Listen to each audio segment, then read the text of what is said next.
Good afternoon, everyone. I want to thank everybody for coming today as we discuss automated vehicles and the boundless opportunities that these technologies offer. Americans love their cars.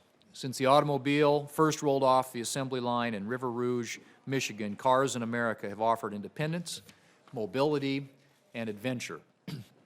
Now, profound changes are coming to our roads. Technological advancements are progressing at a rapid pace, and fully self-driving cars will be here sooner than we think. We are facing an opportunity to expand the options for transportation by car while also making it smarter and safer. Yet technological challenges remain, and people will need to become comfortable with the idea of being passengers in their own cars.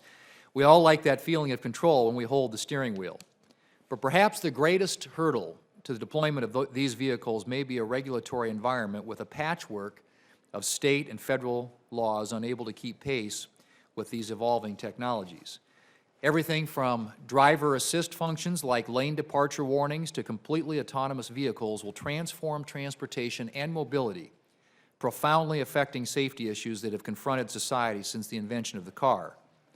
In 2014, 32,675 Americans lost their lives due to car accidents. More than 90% of these tragedies are linked to human error, driver choices, intoxication, and distraction. Automated vehicles have the potential to reduce that number dramatically. Unlike human drivers, automated vehicles don't get tired, drunk, or distracted. Combating drunk driving has been a particular priority for me. South Dakota's 24/7 sobriety program, which works to change behavior through round-the-clock monitoring, is one successful program. But I'm eager to hear how autonomous vehicles could further reduce accidents due to drunk driving. In addition to helping reduce accidents on American roads, autonomous vehicles promise to improve the quality of life for older Americans and members of the disabled community. No longer will a lack of accessible transportation hinder opportunities for employment or community involvement. As America's population ages, families may no longer have to struggle with the difficult decision of when to take the keys away from a mom or a dad. Automated vehicles could also end one of the most frustrating parts of modern urban life, the traffic jam. This alone would improve the quality of life for many commuters with more time for families as commutes shorten. And if the car does all of the driving, time spent in a car could be productive, such as reading work emails, checking the box score from last night's game, or catching up on the highlights on SportsCenter. I'm speaking of some of my own pastimes here. With no more gridlock, traffic will flow more smoothly and efficiently. Even fuel economy is likely to improve since automated vehicles will be more efficient than human drivers. These advancements also have the potential to reshape communities. Currently, parking garages and surface lots take up 1/3 of the land in cities. Imagine a technology that will revolutionize parking as we know it, allowing that land to be reclaimed and repurposed. To implement this future, we need to challenge ourselves to overcome the 20th century conception of what a car must have: side and rear view mirrors, a brake pedal, a steering wheel, and even the concept of a licensed human driver.